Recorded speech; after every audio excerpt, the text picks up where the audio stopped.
Rebel star Prabhas director Sandeep Reddy Vanga combination లో వస్తున్న spirit cinema కోసం ప్రపంచవ్యాప్తంగా ఉన్న సినీ ప్రియులు ఎంతగానో ఎదురుచూస్తున్నారు. ఈ సినిమాలో ప్రభాస్ ఫస్ట్ టైం ఒక పవర్ఫుల్ పోలీస్ ఆఫీసర్ గా కనిపించనుండడంతో అంచనాలు అప్పుడే ఆకాశాన్ని తాకాయి. ఈ క్రమంలోనే ఈ సినిమాకు సంబంధించిన అప్డేట్స్ సోషల్ మీడియాను షేక్ చేస్తున్నాయి.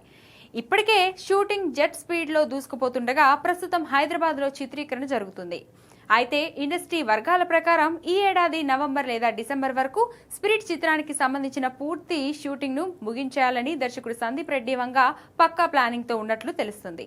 ప్రస్తుతం శరవేగంగా జరుగుతున్న షెడ్యూల్స్ చూస్తుంటే అనుకున్న సమయానికే షూటింగ్ పార్ట్ పూర్తయ్యేలా కనిపిస్తుంది. దీంతో ప్రభాస్ బర్త్డే గిఫ్ట్ గా అక్టోబర్ 23న స్పిరిట్ టీజర్ రిలీజ్ చేసే ఛాన్స్ ఉంది. 2027 మార్చి 5న సినిమా రిలీజ్ ఉంది కాబట్టి ప్రభాస్ బర్త్డే నాడు గ్లిమ్స్ లేదా టీజర్ వచ్చే అవకాశాలు ఉన్నాయి.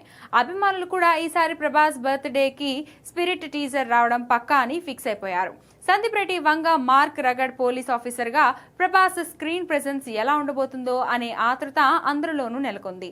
ముఖ్యంగా పోలీసుడిగా ప్రభాస్ లుక్ ఎలా ఉంటుందని ఫ్యాన్స్ ఈగర్ గా వెయిట్ చేస్తున్నారు. మరి సందీప్ ఎలా ప్లాన్ చేస్తున్నాడో చూడాలి.